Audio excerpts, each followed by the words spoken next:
नमस्कार साथियों। दुनिया का सबसे खतरनाक आतंकी अल-कायदा का सरगना Osama bin Awad bin Laden, in short Osama bin Laden, एक करोड़पति बिल्डर के घर में पैदा होने के बावजूद और एक इंजीनियर होने के बावजूद कैसे दुनिया का सबसे खतरनाक आतंकी बन गया, मोस्ट वांटेड टेररिस्ट बन गया, और कैसे लादेन अमेरिका का सबसे बड़ा दुश्मन बन गया, और लादेन को मारने के लिए अमेरिका ने क्या प्लानिंग की थी। आखिर कैसे अमेरिका के स्पेशल कमांडोज नेवी सील्स ने आतंकवाद के पनाह पाकिस्तान में ओसामा बिन लादेन के घर में घुसकर लादेन को उसके मुकाम तक पहुंचा दिया। तब भी आतंकवाद के पर्याय पाकिस्तान को इसकी भनक तक नहीं हुई। और क्या सिर्फ अमेरिका नहीं ओसामा बिन लादेन को मारने की कसम खाई हुई थी, या फिर कोई और भी देश था जो ओसामा बिन लादेन को मारना चाहता था? इन्हीं सारे सवालों के जवाब के लिए बने रहिए वीडियो के अंत तक। स्वागत है आप सभी का आपके अपने YouTube channel RK Sharma official पर। तो हमेशा की तरह कहानी को शुरुआत से शुरू करते हैं कि कैसे ओसामा बिन लादेन को मारना अमेरिका की फर्स्ट प्रायोरिटी बन गया। तो ये कहानी शुरू होती है ओसामा बिन लादेन के जन्म से। 10 मार्च 1957 को ओसामा का जन्म रियाद, कैपिटल ऑफ सऊदी में हुआ था। इसके जो पिता थे वो बिल्डर थे। सऊदी की लगभग 80% सड़कों का निर्माण इन्हीं की कंपनी ने करवाया था। ये उस समय की बात है, यानी अरबपति का बेटा था Osama bin Laden. Osama bin Laden ने अपनी शुरुआती शिक्षा रियाद में ही कंप्लीट की। उसके बाद ये इंजीनियरिंग के लिए जिद्दा चला गया, जो कि रियाद से लगभग 950 किलोमीटर की दूरी पर है, नियर द रेड सी। जिद्दा में इसने शाह अब्दुल्ला अजीज यूनिवर्सिटी में एडमिशन लिया। यहाँ पर जब ये सिविल इंजीनियरिंग की पढ़ाई कर रहा था तो इसी दौरान ये कुछ कट्टरपंथी इस्लामी शिक्षकों के संपर्क में आ जाता है, जिनके लिए इस्लाम ही सर्वोच्च था। और उनका यह मानना था कि जो अमेरिका में फॉलो की जाने वाली वेस्टर्न कल्चर है वो इस्लाम के लिए सबसे बड़ा खतरा है, और ऐसे ही चलता रहा तो इस्लाम एक दिन ख़त्म हो जाएगा। तो यही सारी बातें लादेन के दिमाग में भर दी गई। हालांकि ओसामा बिन लादेन जब कॉलेज में था तो फैंसी ड्रेस पहनकर क्लब भी जाया करता था। इसीलिए आपके जीवन में आपको शिक्षक कैसे मिले हैं ये बहुत मायने रखता है, क्योंकि वो ही होते हैं जो अपने ज्ञान से विद्यार्थी जीवन में हमारी नींव बनाते हैं, जिसके बाद हम अपनी मेहनत से उसके ऊपर सफलता की इमारतों को खड़ी करते जाते हैं। खैर, वापस आते हैं। तो अब तक ओसामा को अपने शिक्षकों और अपने साथियों के माध्यम से इतना पता चल चुका था कि अमेरिका इस्लाम के लिए कितना बड़ा खतरा है, और इसने ये भी पढ़ लिया कि कैसे अमेरिका ने फिलिस्तीन को तोड़कर इजराइल नामक एक अलग देश बना दिया। तो ओसामा के मन में अमेरिका के लिए अब तक जहर भर चुका था, और 1973 आते आते इसने खुद को चरमपंथी मुस्लिम गुटों से जोड़ लिया था। और आपको पता होगा कि इसी समय रूस और अमेरिका के बीच वर्चस्व को लेकर कोल्ड वॉर चल रहा था, जो कि द्वितीय विश्व युद्ध खत्म होने के बाद 1945 से 1991 तक चला, जब तक कि यूएसएसआर का 15 देशों में विभाजन नहीं हो गया। साथियों, द्वितीय विश्व युद्ध खत्म होने के बाद रूस और अमेरिका के वर्चस्व को लेकर दोनों के बीच कई युद्ध हुए हैं। हालांकि डायरेक्टली नहीं हुए हैं, इनडायरेक्टली हुए हैं। आज या इतिहास में कहीं तक जितने भी युद्ध हुए हैं वो इन्हीं दोनों देशों के कारण हुए हैं, जिनमें से वियतनाम युद्ध, कोरिया युद्ध या अफगानिस्तान में हो, और आज भी जो चल रहे हैं रूस यूक्रेन या इजराइल हमास। तो उस समय अफगानिस्तान में चल ये रहा था कि यहाँ पर दो ग्रुप थे। पहला नूर मोहम्मद तारिकी वाला, जो कि उस समय अफगानिस्तान के प्रधानमंत्री हुआ करते थे। इनको यूएसएसआर यानी आज के रूस का समर्थन प्राप्त था, क्योंकि यूएसएसआर में कम्युनिस्ट गवर्नमेंट थी। तो नूर मोहम्मद तारिकी मॉडर्नाइजेशन को बढ़ावा दे रहे थे, क्योंकि अफगानिस्तान इस्लामिक कंट्री है तो वहाँ पर महिलाओं को बुर्का पहनना होता है। इन्होंने कहा आप बुर्का पहने या ना पहने यह आपके ऊपर है। तो अमेरिका ने अफगानिस्तान के लोकल लोगों से कहा कि मॉडर्नाइजेशन से तो इस्लाम को बहुत बड़ा खतरा है। तो अमेरिका ने वहाँ के विदेश मंत्री हफीजुद्दीन अमीन को अपने साथ मिला लिया, और तारिकी का तख्ता पलटकर हफीजुद्दीन अमीन को प्रधानमंत्री बना दिया। तो एक प्रकार से कह सकते हैं कि अब अफगानिस्तान में अमेरिका की इनडायरेक्ट सरकार चलने लग गई थी, तो इसी के चलते रूस ने 24 दिसंबर 1979 को अफगानिस्तान में अमेरिका के खिलाफ आक्रमण कर दिया और अमेरिका ने अफगानिस्तान में मुजाहिदीन को हथियार दे दिए और रूस के खिलाफ भड़का दिया। मुजाहिदीन मजहब के लिए लड़ने वाले व्यक्तियों को मुजाहिदीन कहा जाता है। इन्हीं मुजाहिदीन में से एक था ओसामा बिन लादेन। इसने सोचा पहले यहाँ से यूएसएसआर को भगाओ, उसके बाद अमेरिका को भी भगा देंगे। तो ये युद्ध 1979 से शुरू होकर 1989 तक चलता है और 1989 में रूस अफगानिस्तान से चला जाता है और यहीं पर ओसामा ने 1988 में द बेस नाम से एक संगठन बनाया जो आगे चलकर अल कायदा कहलाया। अब लादेन ने अल कायदा में और मुजाहिदीन को भर्ती करना चालू कर दिया और ख़ास बात यह है कि इसमें मुजाहिदीन को उनके फिजिकल स्ट्रेंथ के हिसाब से नहीं भर्ती किया जाता था, बल्कि वो इस्लाम के लिए कितना एक्सट्रीमिस्ट और कट्टरवादी है इसके आधार पर उन्हें अल कायदा में भर्ती किया जाता था। और इसी समय 1990 में इराक के ऊपर अमेरिका सहित 34 देशों ने हमला कर दिया। देखो, जो ओसामा बिन लादेन था ये अमेरिका से पहले से ही खफा था, क्योंकि 1948 में अमेरिका ने फ़िलिस्तीन से इज़राइल बना दिया था और अमेरिका अपनी पॉलिटिक्स के थ्रू मिडल ईस्ट में इंटरफेरेंस करता रहता था और उस समय सऊदी में अमेरिका की मिलिट्री भी थी और ओसामा बिन लादेन को लगता था कि जो अमेरिका है वो सऊदी में इस्लाम के खिलाफ काम कर रहा है, जो कि ओसामा बिन लादेन को पसंद न करता था। और ओसामा बिन लादेन का अमेरिकन्स पर अटैक करने का तात्कालिक कारण यही इराक सऊदी वॉर था, जो कि 1990 से 1991 तक चला। यहाँ पर अमेरिका ने इराक को तबाह कर दिया। अब से Al Qaeda governed by Osama bin Laden का एकमात्र मकसद था अमेरिका को आईना दिखाना। तो ओसामा बिन लादेन ने 1992 से 2001 तक अमेरिकन्स को मारने के लिए कुल 5 अटैक्स किए, जिनमें से पहला था 1992 में। ओसामा बिन लादेन को पता चलता है कि यमन की एक होटल में कुछ अमेरिकन सोल्जर्स ठहरे हुए हैं, क्योंकि उस समय मिडल ईस्ट में अमेरिकन सोल्जर्स का होना कॉमन था और आज भी लगभग 100 मिलिट्री बेसेस अमेरिका के खाड़ी देशों में हैं। अमेरिका जो कि आज भी दुनिया के 80 देशों में लगभग 800 मिलिट्री बेसेस रखता है। जैसे हमने अपने देशों में आर्मी के लिए अलग अलग कमांड अलॉट किए हुए हैं, जैसे northern command Udhampur, southern command Pune, eastern command Calcutta.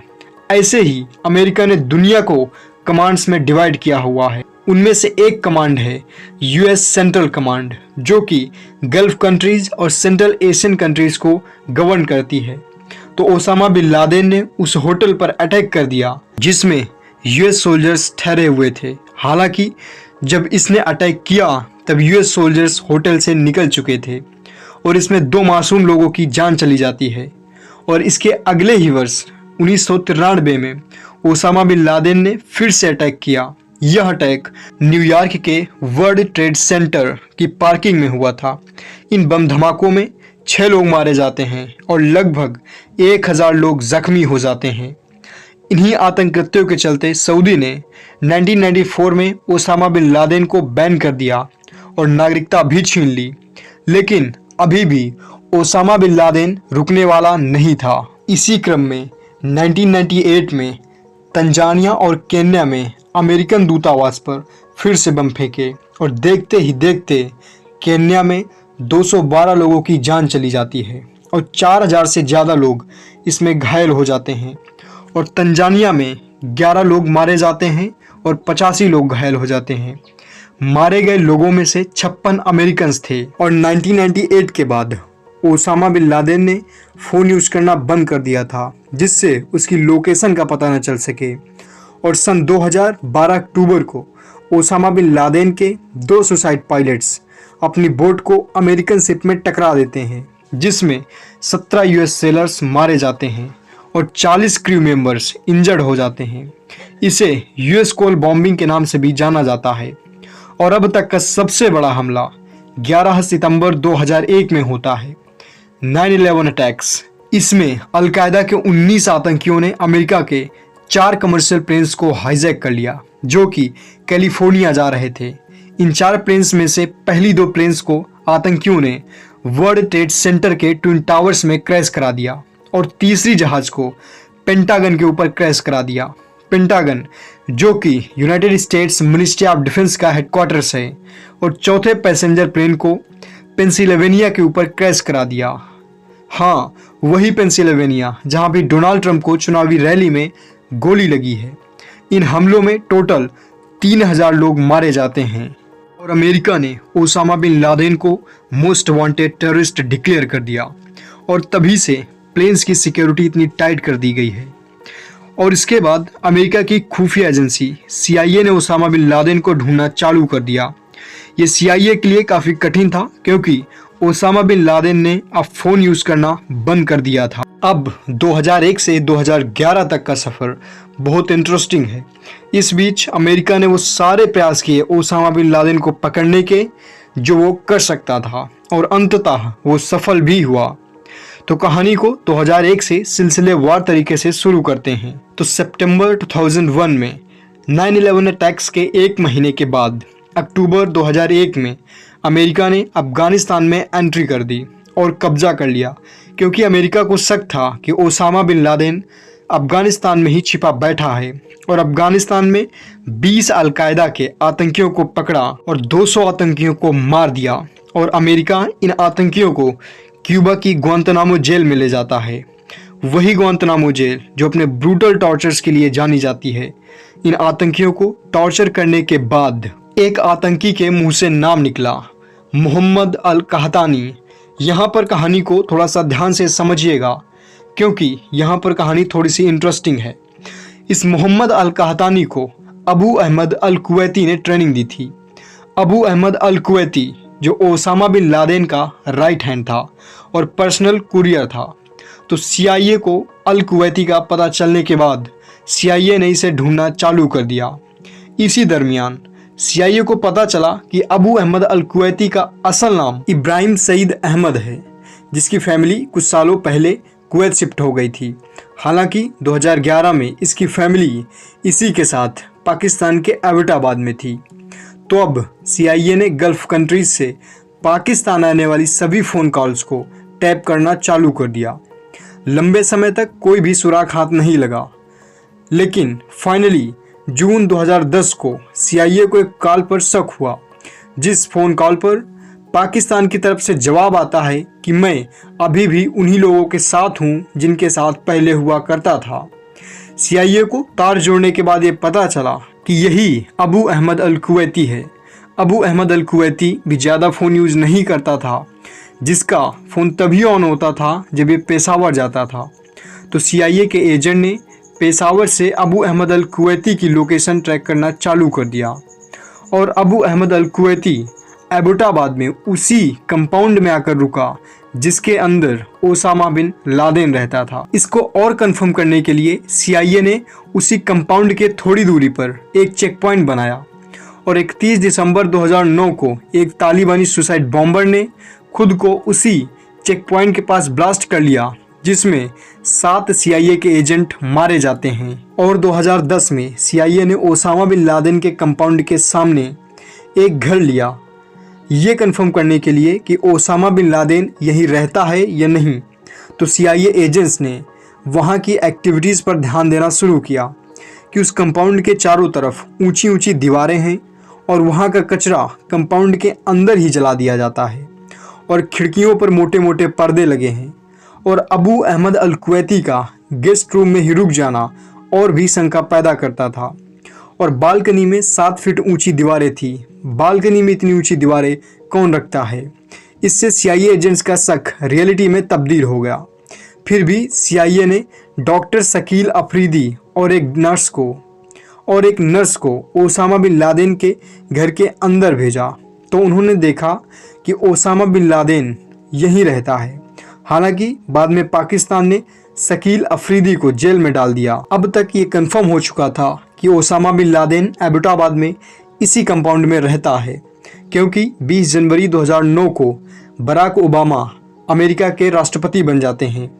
Barack Obama और CIA ने प्लान बनाया कि कैसे ओसामा बिन लादेन को मारा जाए और ये प्लान यूनाइटेड स्टेट्स के स्पेशल कमांडोज नेवी सील्स को बताया गया जो इस काम को अंजाम देने वाले थे। सील्स का मतलब होता है सी, एयर, लैंड। नेवी सील्स ने ओसामा बिन लादेन को मारने के लिए ऑपरेशन नेपच्यून स्पीयर लॉन्च किया। तो 1 मई 2011 को अफगानिस्तान के जलालाबाद के यूएस एयरफील्ड से 2 ब्लैक हॉक हेलीकॉप्टर्स एबटाबाद के लिए टेक ऑफ करते हैं। स्थानीय समय के अनुसार रात 10:30 बजे 2 ब्लैक हॉक्स ने टेक ऑफ किया था। इन 2 हेलीकॉप्टर्स में कुल 24 नेवी सील्स थे और एक ट्रेंड अफ्रीकी कुत्ता था जिस ऑपरेशन का हिस्सा था। इस ऑपरेशन के बैकअप के लिए 2 चिनूक हेलीकॉप्टर्स और तैनात थे। जलालाबाद से 190 किलोमीटर दूर था एबटाबाद। तो दोनों ब्लैक हॉक हेलीकॉप्टर्स अलग अलग रूट से 2 मई की रात 1 बजे एबटाबाद पहुंच जाते हैं और जहां पर ओसामा बिन लादेन रहता था उससे 1 किलोमीटर की दूरी पर पाकिस्तानी मिलिट्री अकेडमी थी। तो पाकिस्तान ने ओसामा बिन लादेन को पनाह दे रखी थी। खैर, उनमें से एक हेलीकॉप्टर ने 12 सील्स को कंपाउंड के ऊपर ड्रॉप कर दिया और स्नाइपर्स भी तैनात हो जाते हैं। दूसरा हेलीकॉप्टर जिसका बैलेंस बिगड़ गया और कंपाउंड के अंदर ही गिर गया। हालांकि कमांडोज सुरक्षित थे। अब तक ओसामा को यह पता चल चुका था कि उसका काल आ चुका है। तो जैसे ही navy SEALs compound guest room की ओर बढ़े तो इसका दरवाज़ा बंद होता है। तो कमांडोज ने गेट को बम से उड़ा दिया। उसके तुरंत बाद ही दरवाजे के अंदर से AK-47 से बुलेट्स की फायरिंग चालू हो जाती है। पलटवार में सील्स कमांडोज ने अंदर से गोली चला रहे व्यक्ति को गोलियों से भूंस दिया। वो व्यक्ति कौन था? वो कोई और नहीं, ओसामा बिन लादेन का राइट हैंड अबू अहमद अल कुवैती था। और इसी गेस्ट रूम में इसके साथ इसकी पत्नी और 2 बच्चे भी थे। इसकी पत्नी को बंदी बना लिया जाता है और ऑपरेशन कंटिन्यू रखा जाता है क्योंकि इस ऑपरेशन में महिलाओं और बच्चों को मारने का आदेश नहीं था। क्योंकि ये बिल्डिंग जिसमें ओसामा बिन लादेन रहता था ये 3 खंड की थी। उसके बाद कमांडोज बिल्डिंग की ग्राउंड फ्लोर में एंट्री करते हैं और यहाँ पर अबरार और उसकी पत्नी और कुछ बच्चे रहते थे। अबरार ये अबू अहमद अल कुवैती का छोटा भाई था। तो कमांडोज ने केयरफुली अबरार के ऊपर गोलियां चलाई कि किसी बच्चे को गोली न लग जाए। लेकिन जैसे ही कमांडोज ने गोली चलाई वैसे ही अबरार की पत्नी अबरार के सामने आ गई और शुरुआत की सारी गोलियां उसी की पत्नी को लग गई और उसकी पत्नी मर जाती है। उसके बाद सील्स ने अबरार को भी मार डाला और कमांडोज सभी बच्चों को केयरफुली सेफ जोन में इकट्ठा करते जा रहे थे। उसके बाद कमांडोज बिल्डिंग की फर्स्ट फ्लोर में एंट्री करते हैं। यहाँ पर ओसामा बिन लादेन का बेटा खालिद रहता था। तो फर्स्ट फ्लोर पर पहुँचते ही कमांडोज ने लाइट का स्विच ऑफ कर दिया। तो अब आप लोग सोच रहे होंगे कि सील्स को दिखना बंद हो गया होगा। तो ऐसा नहीं है क्योंकि सील्स ने हाई विजन ग्लासेस पहन रखे थे जिनसे अंधेरे में भी दिख सकता था, जैसे इंफ्रारेड वेव से दिखता है वैसे।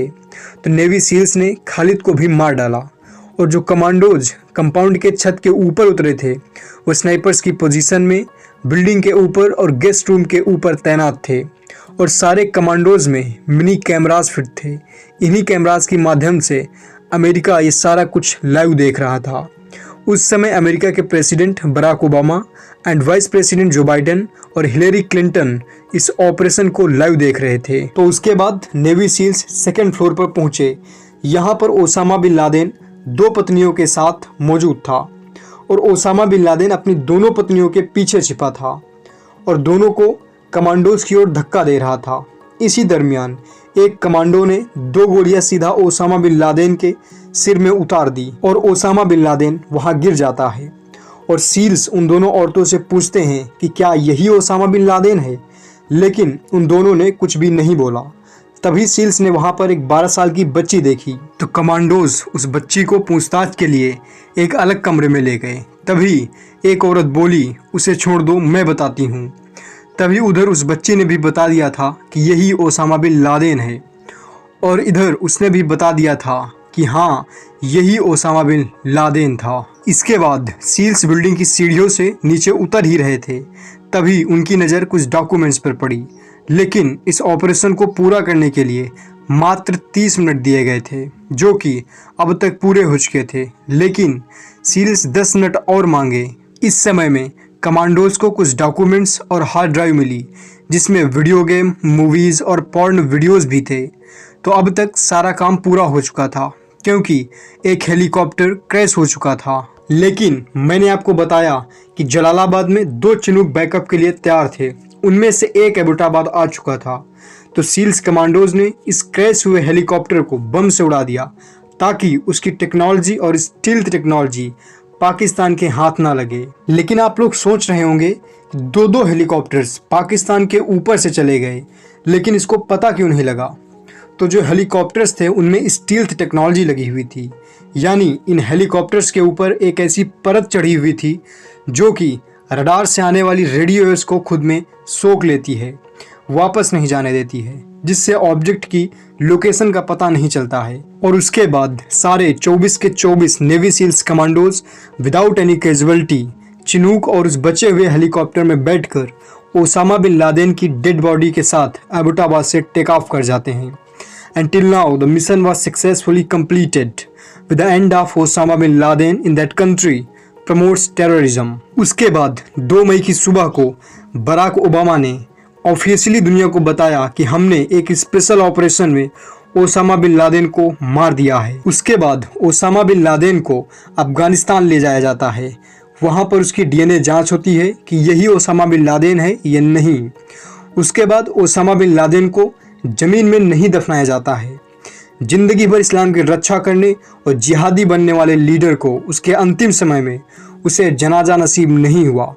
इसे जमीन में इसलिए नहीं दफनाया गया था कि कहीं इसकी कब्र इसके मानने वालों के लिए, आतंकियों के लिए एक पवित्र स्थल न बन जाए, जैसे इराक के सद्दाम हुसैन की बनी हुई है। तो ओसामा बिन लादेन को अमेरिका के एयरक्राफ्ट कैरियर विमान वाहक पोत पर ले जाया जाता है, जो कि उस समय अरब सागर में था, और यहीं पर ओसामा बिन लादेन को इस्लाम के रीति रिवाज के हिसाब से समुद्र में ही दफना दिया जाता है। हालांकि ब्रिटेन 9/11 अटैक से 9 महीने पहले ही ओसामा बिन लादेन को मारने का प्लान बना चुका था, लेकिन जब ब्रिटेन ने इस ऑपरेशन को लेकर अमेरिका से बात की तो अमेरिका ने कहा ठीक है मारो, लेकिन अमेरिका ने क्रेडिट लेने के लिए ब्रिटेन से पहले ही अफगानिस्तान में ओसामा बिन लादेन के ठिकानों पर टॉम हॉक मिसाइलों से बमबारी चालू कर दी। इस दौरान ओसामा बिन लादेन चौकन्ना हो गया और ब्रिटेन को ओसामा बिन लादेन के जिस ठिकाने के विषय में पता था वहां पर ओसामा बिन लादेन कभी लौटकर नहीं आया। और अगली वीडियो आप किस टॉपिक पर चाहते हैं कमेंट बॉक्स में बताइए। मिलते हैं किसी नए वीडियो के साथ, तब तक के लिए जय हिंद।